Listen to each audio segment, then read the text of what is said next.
하나님 사랑합니다. 오늘은 맥주 감사절입니다. 감사절의 유래는 구약 77절에서 나옵니다. 오늘 본문의 말씀이 77절에 관한 말씀입니다. 하나님께서는 구약의 77절을 지키라고 하셨습니다. 6월절로부터 50일째 되는 날이므로 오순절이라고도 합니다.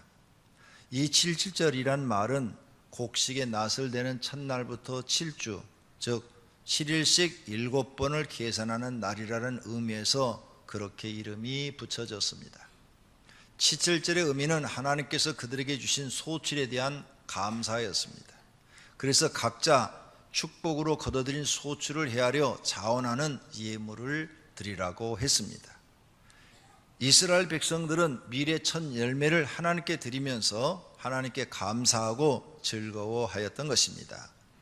이것은 감사의 제사입니다. 그러므로 맥주 감사절은 감사의 제사입니다. 피조물인 사람은 하나님께 항상 감사를 드려야 합니다.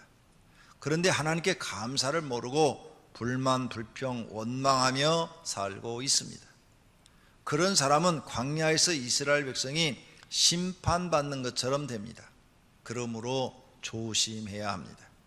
하나님의 은혜를 깨닫고 감사를 하며 사는 사람은 행복합니다. 그러나 불만, 불평하는 사람은 불행합니다. 그럼 오늘 놀라운 성경 속에 있는 감사와 불만, 불평이 주어지는 우리의 삶의 변화를 말씀드리려고 합니다.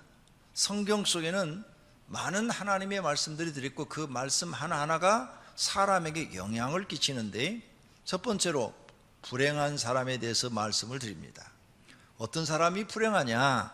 불만, 불평하는 사람은 자동으로 불행하게 되어 있습니다.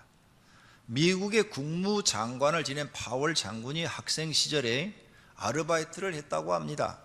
건물 바닥을 쓸고 닦는 일이었는데 알바로 들어가 봤더니 자기보다 먼저 들어와서 일하는 두 사람이 있었습니다. 그중 한 사람은 일하다 말고 빗자루를 잡고 나는 이런 일을 할 사람이 아니야, 이 회사는 왜 이렇게 월급을 적게 주는 거야 하며 불평을 했습니다. 그런데 다른 한 사람은 말없이 자기를 열심히 했습니다. 1년 뒤에 그 직장에 다시 알바로 가게 됐습니다. 파월은 또 그 두 사람을 만났습니다. 불평하는 사람은 여전히 불평만 하고 있더랍니다. 내가 직장을 다닌 지 몇 년째인데 아직도 승진도 시켜주지 않아. 다른 한 사람은 여전히 또 말없이 자기 일만 성실히 하고 있었습니다. 그리고 알바가 끝나고 이제 그가 또 몇 년 후에 그 직장을 방문하게 되었습니다. 전에 불평하던 사람은 여전히 말단 사원으로 고생하고 있었습니다. 그러나 열심히 일하던 사람은 그 회사에 전무이사가 되어 있었습니다. 두 사람의 환경은 같았지만 태도가 달랐습니다. 자기들의 말하는 것이 자기한테로 돌아온 것입니다. 불평하는 사람은 계속 불행이 자기에게 돌아왔고, 감사하는 사람은 좋은 일이 자기에게 생겼던 것입니다. 뉴욕의 빈민촌에서 태어나 아르바이트를 하며 학교를 다니던 파월은 그 일로 큰 깨달음을 얻었다고 합니다. 여건이 아니라 여건에 대한 나의 태도가 중요하다는 사실을 발견했습니다. 그는 그 이후로 어렵고 힘들어도 절대 불평하지 않고 최선을 다해서 일만 했습니다. 결국 파월은 흑인으로서 미국의 장군이 되었고 국무장관까지 되었습니다. 이렇게 불평하는 사람과 감사하는 사람의 생이 달라지고 있는 것을 볼 수가 있습니다. 감옥에서 오랫동안 수감 생활을 하던 사람이 있었습니다. 불행하게도 이 사람은 불평과 남을 탓하는 것이 체질화돼 한순간도 진정한 행복을 느끼지 못했습니다. 이 사람이 오랜 수영 생활을 마치고 추록하게 되었을 때에 수도원을 찾아가서 수도원 원장에게 부탁을 했습니다. 여기서 행복을 찾고 싶습니다. 나를 받아주십시오 라고 했을 때 수도원 원장이 좋습니다. 그러나 조건이 있습니다. 말을 하면 안 됩니다. 말할 기회는 5년에 한 번 드리겠습니다. 말을 하지 마십시오. 지키겠습니까? 그랬더니 이 사람이 그렇게 하겠습니다. 그래서 수도원에 들어가서 생활을 합니다. 5년이 흘렀습니다. 그래서 5년이 흘린 다음에 이제 한마디 하십시오 그랬더니 잠자리가 나쁘다 이렇게 말을 했다는 겁니다. 그리고 또 5년이 다시 흘려서 물었더니 음식이 나빠 못 먹겠다. 그리고 또 5년이 흘렀는데 더 못 살겠다. 수도원 원장은 이 사람을 쫓아내며 말을 했습니다. 당신은 5년 만에 하고 싶은 말이 온통 불평뿐이었어. 그대가 여기 있는 동안 불평뿐이었으니 불평하는 사람은 결코 행복할 수 없습니다. 여기서 나가기를 바랍니다 하며 쫓아냈다고 합니다. 불평하는 사람은 그 결과가 자기로 돌아와서 불행하게 된다는 사실입니다. 성경이 우리에게 가르쳐주는 진리 중에 한 가지인 것입니다. 또 어떤 사람이 불행하느냐? 남과 비교하면서 사는 사람이 불행합니다. 늘 자신이 불행하다고 생각하는 사람이 있었습니다. 이 사람의 불행 원인은 남과 비교하는 데 있었습니다. 어느 날 이 사람이 프랑스의 철학자이며 평론가인 알랭을 만나 자신의 불행을 쏟아놓았을 때 알랭은 말을 했습니다. 남보다 나은 점에서 행복을 구한다면 영원히 행복하지 못할 것입니다. 행복이란 남과 비교해서 얻어지는 것이 아니라 스스로 만족하는 데서 얻는 것입니다 라고 말을 해줬어요. 행복은 비교가 아니라 자신의 삶에 만족하고 감사하는 데 있습니다. 어떤 공동체이든지 가만히 살펴보면 세 종류의 사람들이 섞여 있음을 알 수 있습니다. 첫째는 불평, 불만의 늪에 빠진 상태로 살아가는 사람들이 있습니다. 이런 부류의 사람들은 모든 것들이 못마땅하고 마음에 들지 않는다고 여깁니다. 누가 신경을 써서 먹을 걸 갖다 줘도 맛이 없다고 하거나 양이 적다고 하거나 짜증을 내면서 불평을 합니다. 그래서 항상 입만 열었다 하면 불평과 불만을 끊임없이 쏟아 놓습니다. 그러한 마음으로 살아가게 되는 사람은 되는 일이 거의 없습니다. 삶 자체가 힘들고 피곤해집니다. 늘 스트레스와 실패와 분노와 좌절감 속에서 살아갈 수밖에 없기 때문입니다. 가장 어리석은 삶의 유형이 불만, 불평하고 사는 사람입니다. 둘째는 무덤덤한 마음으로 살아가는 사람들이 있습니다. 남들이 일하니까 일하고 남들이 쉬니까 쉬고 남들이 학교에 가니까 졸업장이라고 건지라고 학교에 가고 그냥 바람을 따라 구름이 흘러가듯 그렇게 살아가는 참으로 의미 없는 인생들이 아닐 수 없습니다. 한마디로 인생에 목표가 없는 사람들입니다. 이런 사람도 불행하다고 말합니다. 셋째로 감사하는 마음으로 살아가는 사람들이 있습니다. 모든 것을 긍정적인 눈으로 보며 감사의 조건들을 찾아내고 선한 믿음으로 살아가는 자들입니다. 이런 사람들은 늘 평강과 기쁨이 넘치는 삶을 살아갑니다. 대부분 하나님을 믿는 사람들이 여기에 속합니다. 고난도 고통도 감사하는 마음으로 삽니다. 그래서 예수 믿는 사람이 예수 안 믿는 사람보다 매일 행복감이 훨씬 더 많습니다. 그 행복감을 느끼며 살기도 합니다. 오늘 성도님들은 이 세 종류의 사람 중에서 어떤 마음으로 살고 계십니까? 말씀을 들으면서 자신을 한번 보아야 합니다. 그럼 두 번째로는 불행한 사람이 아니고 행복한 사람에 대해서 말씀을 드리겠습니다. 첫 번째가 불행한 사람, 두 번째는 행복한 사람. 어떤 사람이 행복할까? 고난도 감사할 줄 아는 사람이 행복합니다. 영국의 청교도 시인인 존 밀턴은 한창 일할 나이에 눈이 어두워져서 44세 무렵에는 완전히 실명을 했습니다. 그는 그러한 처지에서 오히려 하나님께 주께서 내 육안을 어둡게 하시고 오직 주님만을 바라볼 수 있는 믿음의 영안을 열어주셔서 감사합니다 라고 고백을 했습니다. 어려운 일이죠. 정상적인 눈을 가지고 있는 사람이, 그것도 하나님을 잘 믿는 사람이 44세에 눈이 멀어버렸습니다. 이런 사람은 불만 불평을 해야죠. 하나님, 왜 내 눈이 이렇게 됐습니까?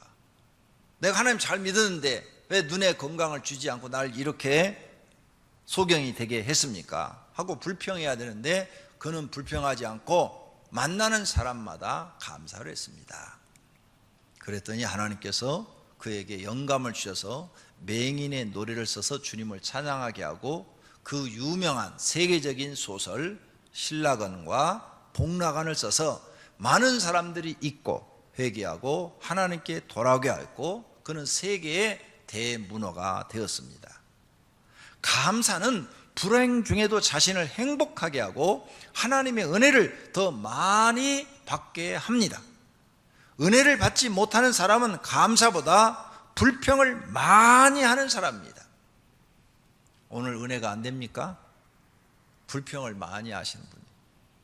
오늘 말씀이 은혜가 됩니까? 평상시에 감사를 많이 하시는 분이다, 그 말입니다. 범사에 감사할 줄 아는 사람이 행복합니다.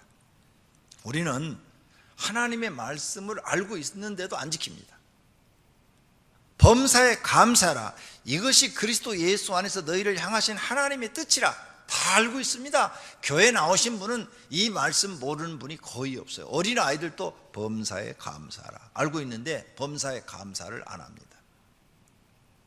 캘리포니아 주립대학 심리학과의 로버트 에머슨 교수는 감사가 사람에게 미치는 영향에 대해서 연구를 했습니다.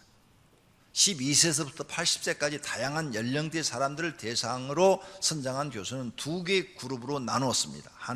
한 그룹은 하루에 의무적으로 5가지 정도 감사 제목을 적는 일기를 쓰십시오. 무조건 하루에 5가지 이상 감사를 찾아서 적어야 됩니다. 그리고 한쪽은 그냥 아무것도 안 하고 평상시대로 살면 됩니다. 이렇게 두 그룹으로 나눴어요. 그리고 한 달이 지난 뒤에 삶의 행복도에 대한 설문조사를 했습니다. 그 결과 감사를 매일 5가지 이상 한 사람들은 행복도 부분이 높아졌어요. 나는 행복합니다 하는 게 높아졌어요. 그런데 아무것도 안 한 그 그룹은 아무런 변화가 없었습니다. 또 건강을 체크했어요. 매일 감사한 그 그룹은 체중이 줄고 혈압이 안정되고 통증이 완화되는 변화가 일어났어요. 그런데 반대 그룹은 똑같았어요. 한 달 전이나 지금이나. 마지막으로 환경을 체크했습니다. 감사 일기를 매일 쓴 이 사람들은 대부분 직장에서 더 좋은 성과를 거뒀다고 말을 했으며 그들 중에서 몇 명은 승진을 하기도 했다고 말을 했어요. 그런데 감사라의 말을 쓰지 않고 그냥 평상시처럼 살던 이 그룹은 아무런 변화가 없었습니다. 에머슨 교수는 연구 결과를 통해서 매일 감사하는 습관은 더 나은 인생을 만드는데 가장 투자 대비 효율이 높은 행동이다라는 말을 했습니다. 감사는 어떤 상황에서도 가장 긍정적인 결과를 가져다 줍니다. 하나님께 늘 감사하는 사람은 형통한 인생을 살게 됩니다. 작은 감사라도 매일 꾸준히 실천하시기를 바랍니다. 성공하는 사람들이 사용하는 언어의 절반은 칭찬이고 행복하게 사는 사람들의 사용하는 언어의 절반은 감사라고 합니다. 감사는 행복한 생활과 직접 연결되어 있습니다. 감사의 조건은 어떻게 그럼 찾을 수가 있을까요? 감사에는 평소와 달리 어떤 특별한 일이 생기고 좋은 일이 생겼을 때 우리가 저절로 감사합니다 라고 이렇게 표현하게 됩니다. 예를 들어 기적과 같은 일이 일어났을 때 그것이 감사의 조건이 되는 경우가 많습니다. 그런데 뭔가 대박이 터지는 경우에만 감사를 한다면 감사할 말은 별로 없을 것입니다. 적을 것이다 그 말이에요. 많지 않을 것이다 그 말입니다. 오히려 일상에서 감사를 찾아서 느끼고 표현한다면 어떨까요? 사실 우리가 누리는 일상은 당연한 것이 아닙니다. 하나님의 특별한 은총 속에서 우리가 삽니다. 어제도 수십만 명이 죽었습니다. 그런데 우리는 오늘 살아서 아침 눈을 뜨고 예배하러 나온 거니까 기적인 것입니다. 이스라엘 백성들이 광야를 지날 때 그들은 만나를 먹었습니다. 만나의 시작은 기적이었죠. 하늘에서 내리는 기적이었죠. 만나는 밤이슬과 함께 내렸습니다. 모양은 가시와 진주 같았고 맛은 꿀 섞은 과자와 같았습니다. 이스라엘 사람들은 만나를 보고 이게 뭐야? 하고 말했는데 이 표현이 곧 만나의 뜻이 됐습니다. 그러나 만나가 매일 반복되다 보니 백성들은 감사를 잊고 오히려 불평을 했습니다. 이를 거꾸로 생각해 보면 우리의 일상 속에서 그만큼 숨겨진 하나님의 기적들이 가득하다는 이야기일 수 있습니다. 하늘에서 만나를 내린 것처럼 우리의 삶 속에 하나님의 기적이 매일매일 있는데 우리는 그 기적을 발견해서 하나님께 감사하면 얼마나 좋을까요? 물 한 잔을 마셔도 하나님께 감사, 나무 그늘 아래 쉬고 있어도 감사, 오늘 두 다리로 내가 걸어가는 것도 하나님께 감사, 두 눈을 뜨고 무슨 사물을 볼 수 있는 것도 감사, 오늘 예배당에 와서 예배를 드리는 것도 감사. 이렇게 생활 속에서 감춰진 하나님의 기적을 찾아서 감사해 보시기를 바랍니다. 탈무드에 이런 말이 있어요. 세상에서 가장 사랑받는 사람은 모든 사람을 칭찬하는 사람이요, 세상에서 가장 행복한 사람은 감사하는 사람입니다 라고 기록되어 있어요. 미국의 실업가 중에 스탠리 텐 박사가 있습니다. 그는 회사를 크게 세우고 돈을 많이 벌어서 성공한 사업가로 꽤 유명해집니다. 그런데 1976년에 갑자기 척추암 3기라는 진단을 받았고 수술로도 약물로도 고치기 힘든 병을 얻게 됩니다. 사람들은 그가 절망감에 빠졌을 거라고 생각했습니다. 그러나 몇 달 후 그가 병상에서 자리를 툭툭 털고 일어나 다시 출근을 한 것입니다. 사람들은 깜짝 놀라서 아니 어떻게 병이 낫게 된 것입니까? 하고 물었습니다. 스탠리 텐은 네, 저는 하나님께 감사만 드렸습니다. 그랬더니 하나님께서 저의 병을 고쳐주셨습니다 라고 대답했습니다. 다음 몇 가지 비결은 범사에 감사할 수 있는 영적인 원리들입니다.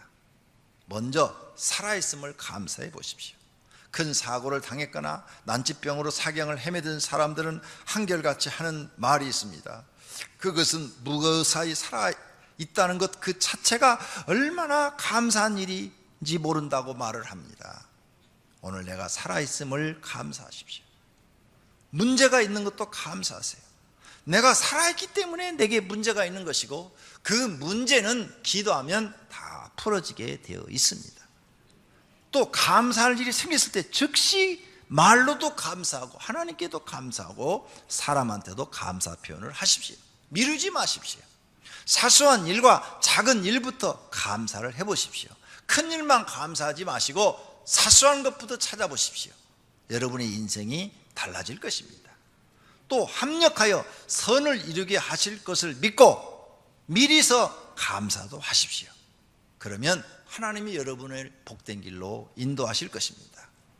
아이잭 월트는 하나님께서 거하시는 곳이 두 곳 중에 한 곳에 계시는데 한 곳은 천국이요 다른 한 곳은 감사하는 마음에 와 계신다라고 말을 했습니다. 세 번째로는 감사와 불평은 하나님의 입에서 나오는 사람의 입에서 나오는 말입니다. 그렇죠? 우리 사람의 입에서 어떤 감사도 나오고 불평도 나오잖아요. 그런데 우리 입에서 이 나오는 말로 심판을 받습니다. 지금까지 여러 가지 예화를 말씀드렸습니다. 사람이 불평의 말을 하느냐 감사의 말을 하느냐에 따라서 심판을 받습니다. 불평의 말을 하는 사람은 불행이라는 심판을 받고요, 감사의 말을 하는 사람은 행복이라는 상을 받습니다. 어떤 걸 하시렵니까? 성도님은 앞으로 불평하시며 사시렵니까? 감사하시며 사시렵니까? 하나님의 말씀의 거울 앞에 비추어 보십시오. 내 입에서 나오는 내 말이 내 인생이 결정이 된다는 겁니다. 하나님이 그 사람 입에서 나오는 말을 듣고 그 사람의 인생을 심판하신다는 거예요. 그래서 심판과 상으로 나누신다는 거예요. 말에 대한 성경 말씀을 기억하십시오. 성경이 하나님의 법칙입니다. 자기가 한 말대로 심판을 받게 된다고 예수님이 말씀합니다. 내가 너희에게 이르노니 사람이 무슨 무익한 말을 하든지, 무익한 말, 쓸데없는 말, 의미 없는 말을 하든지 심판날에 이에 대하여 신문을 받으리니. 심판하신다는 거예요. 네가 아무 생각 없이 의미 없이 말을 막 했을지라도 네 말에 대해서 하나님이 묻겠다는 거예요. 심판하시겠다는 거예요. 또 성경에 말씀합니다. 성경에서 시편 58편에 사람의 말이 진실로 의인에게 갚음이 있고 진실로 땅에서 심판하시는 하나님이 계시다 하리로다. 사람의 말을 하나님이 심판하시는다, 그 말이에요. 구약 성경에도 이렇게 나와 있어요. 에레미야서에 보면은 내 말이 나는 죄를 범하지 아니하였다 하였으므로 내가 너를 심판하리라. 너 입에서 나오는 말을 듣고 하나님이 너를 심판한다는 거예요. 호세아서에 보니까 그러므로 내가 선지자들로 그들을 치고 내 입의 말로 그들을 죽였노니 내가 심판은 비처럼 나오니라. 너희가 하나님이 세운 하나님의 종들을 입의 말로 죽였다는 거예요. 입의 말로 너희가 비판했다는 거예요. 그래서 하나님이 심판을 하시겠다 하는 말씀입니다. 또 누가복음 19장의 말을 보니까 주인이 이르되, 주인은 여기 하나님을 얘기합니다. 하나님이 이르되 악한 종아, 내가 한 말로 너를 심판하노니. 너의 한 말을 하나님이 심판하겠다는 거예요. 이렇게 성경에는 이 외에도 엄청나게 우리의 말을 들으시고 심판하겠다고 말을 합니다. 유다서에도 나와요.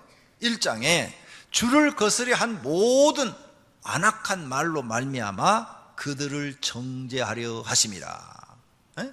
하나님을 거스리는 모든 말들을 하나님이 정죄하시겠다는 거예요. 심판하시겠다는 거예요. 그러니 우리가 말을 얼마나 조심해야 되는지를 알 수가 있어요. 그래서 지금 우리는 내가 한 말로 불행이 오기도 하고 복이 오기도 한다는 거예요. 자기가 한 말들이 자기에게 심판으로 돌아오기도 하고 상으로 돌아오기도 한답니다. 하나님께서 인정하시는 복 받을 말을 많이 하면 복이 돌아오고, 반대로 잘못된 말이나 죄를 짓는 말을 하면 심판이 자기에게로 돌아온다는 거예요. 그러므로 복 받을 말은 감사할 말이에요. 감사할 말을 많이 하십시오. 그러면 성도님들에게 앞으로 복이 돌아올 줄로 믿습니다. 불행하고 싶으면 불만 불평을 열심히 하십시오. 그러면 계속 불행이 찾아올 것입니다. 자기 마음부터 괴로울 것입니다.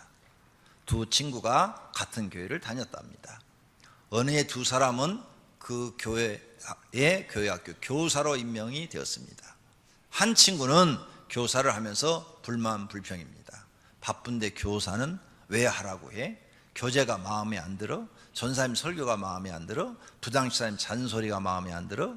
운영 방식이 민주적이지 못해? 교회가 지원을 안 해주면서 일만 하라고 해? 하면서 불만을 많이 했어요. 그는 항상 자신이 항상 옳다고 믿고 다른 사람이 잘못하고 있다고 말했어요. 그러다가 몇 달이 안 돼서 교사도 그만두었습니다. 이와 같은 일이 교회 생활을 계속 반복돼 가면서 시간이 흘려 50대가 되었습니다. 교회에서도 인정받지 못하고 사회에서도 인정받지 못한 실패자가 됐습니다. 그는 인생의 모든 것을 실패한 사람이 되었는데도 계속 불만 불평을 했습니다. 다른 친구는 같은 조건에서 임명을 받았는데 감사를 했습니다. 하나님 교사시켜서 감사하고, 교사를 잘하려고 하니까 억지라도 성경을 많이 읽게 해주셔서 감사하고, 또 교사를 잘하려고 하니까 책을 많이 보아서 감사하고, 바쁜 시간에 교사도 해야 하므로 무엇이든지 빨리빨리 하는 습관을 길러서 감사하고, 전사님에게 배울 거 있어서 감사하고, 죄인에게 일할 기회를 주셔서 감사하고, 부장집사님의 잔소리가 자신의 단점을 깨우쳐 주어서 감사하고, 적은 돈으로 알뜰하게 사용하여 자기 반 아이들에게 선물 줄 수 있어서 감사하고, 교사를 잘하려니 새벽 기도하게 되어서 감사하고, 이렇게 그 사람은 모든 것을 감사로 일을 했어요. 50대가 되었을 때 수천 명이 모이는 교회에서 가장 믿음이 좋은 장로님이 되었고, 복을 받아 수백 명의 직원이 있는 회사 사장이 되었답니다. 불평과 감사는 자신의 입에서 나와서 자신에게, 어떤 이에게는 심판으로, 어떤 이에게는 상급으로 나타난다는 사실을 오늘 여러분은 성경을 통해서 배웠습니다. 앞으로 성경은 진리입니다. 하나님은 우리의 말을 들으시고 그 말을 심판하고 계시다는 것을 알고 복받을 말, 좋은 말을 많이 하시기를 바랍니다. 결론으로 오늘 맥주 감사절에 불평과 감사에 대해서 배웠습니다. 감사하는 마음으로 변화되시기를 바랍니다. 그럼 어떻게 우리는 하나님 앞에 감사의 표현을 할까요? 이제 범사에 감사하고 힘써 감사 표현을 하십시오. 첫째로 예배를 통해서 하나님 앞에 감사 표현을 하시기를 바랍니다. 둘째로 물질을 들여서 하나님 앞에 감사 표현을 하십시오. 셋째로 몸을 바쳐 감사 표현을 하십시오. 넷째로 찬양으로 하나님 앞에 감사 표현을 하십시오. 다섯째로 매일 말로 50가지를 찾아서 감사하십시오. 먼저 아침에 일어나서 눈 뜨자마자 10가지를 찾아서 감사하시고, 직장에 출근하면서 한 10가지, 운전을 하시든 버스를 타고 가시든 지하철을 타고 가시든 10가지 찾아서 감사하고, 또 낮에 식사하시면서 일하면서 감사하시고 한 10가지, 저녁에 들어오면서 또 한 10가지 감사하고, 주무시기 전에 또 한 10가지 찾아 감사하십시오. 여러분이 이렇게 날마다 입으로 하나님 앞에 감사하면 여러분은 성품이 변화가 됩니다. 성품. 어떤 성품으로 바뀌냐? 좋은 성품으로 변하게 돼요. 좋은 성품. 좋은 성품으로 변하면 자기 마음도 행복하고, 그리고 삶의 에너지도 막 나와요. 삶의 에너지도 막 나와서 무슨 일을 해도 즐겁고 기쁩니다. 근데 이 감사를 여러분이 안 하면 아무런 변화가 없어요. 저는 오늘 아침에도 새벽에 겨우면서 감사를 했습니다. 실제로 눈 뜨고 일어나자마자 감사를 했어요. 오늘 아침에는 제가 3시에 일어났습니다. 어제 설교 준비를 하고 마무리를 좀 못했어요. 그래서 3시에 일어났어요. 일어나자마자 하나님 이 시간에 깨워주시니 감사합니다. 그리고 설교 준비를 마치자마자 마쳐서 해주셔서 감사합니다. 그 다음에 이제 옷을 갈아입고 나오면서 하나님 이 찬 공기, 새벽에 나오면 공기가 얼마나 시원한지 몰라요. 이 찬 공기를 오늘 시원하게 마실 수 있어서 감사합니다. 그 다음에 비가 오는데요, 우산을 안 써도 될 만큼 비가 오더라고요. 그래서 하나님 깜빡 잊어버리고 비 오는 줄 모르고 우산 안 갖고 나왔는데 비 안 맞고 가게 하시니 감사합니다. 또 아파트에 이 나무들이 잘 자라잖아요. 비가 와가지고. 요즘 비가 안 하는데 하나님 우리나라에 비를 내주셔서 감사합니다. 저 나무들이 푸르게 잘 자라니 감사합니다. 내 눈으로 저 푸른색을 보고 이렇게 좋은 걸 느낄 수 있으니 감사합니다. 내 두 다리로 오늘 교회를 걸어갈 수 있어서 감사합니다. 내가 오늘 가서 설교를 할 수 있어서 감사합니다. 내가 새벽에 이렇게 교회를 가는데 기쁜 마음으로 가게 돼서 감사합니다. 10가지 이상이 막 나오더라고요. 막 그렇게 나오는데 마음이 그렇게 행복할 수가 없어요. 새벽 기도 가는 내 발걸음이 그렇게 행복해요. 여러분 새벽 기도 나오는 게 죽겠죠? 그럼 저는 그렇게 감사하면서 나오니까 이분을 이렇게 막 말을 하면서 나왔어요. 그랬더니 막 얼마나 새벽 기도 가는 게 이게 막 행복한지 모르겠어요. 그리고 집에 또 새벽에 갔다가 아침에 나오면서 우산 쓰고 나오면서 또 감사를 하고. 여러분 하루에 50가지 이상만 감사하시면 여러분의 성품이요 진짜 선한 성품으로 다 바뀌어버립니다. 그리고 여러분 주변의 사람들이요 여러분을 다 좋아합니다. 아, 저 사람은 정말 좋아. 저 사람 만나면 맨날 감사밖에 몰라. 성품이 왜 이렇게 저렇게 좋아? 아, 어려운 것도 감사하대. 막 이렇게 바뀌어버려요. 응?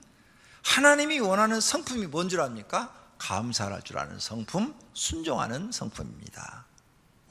가장 빨리 바꿀 수 있는 게 하루에 50가지를 입으로 날마다 지금 예배 드리면서도 찾아서 해보시기를 바랍니다.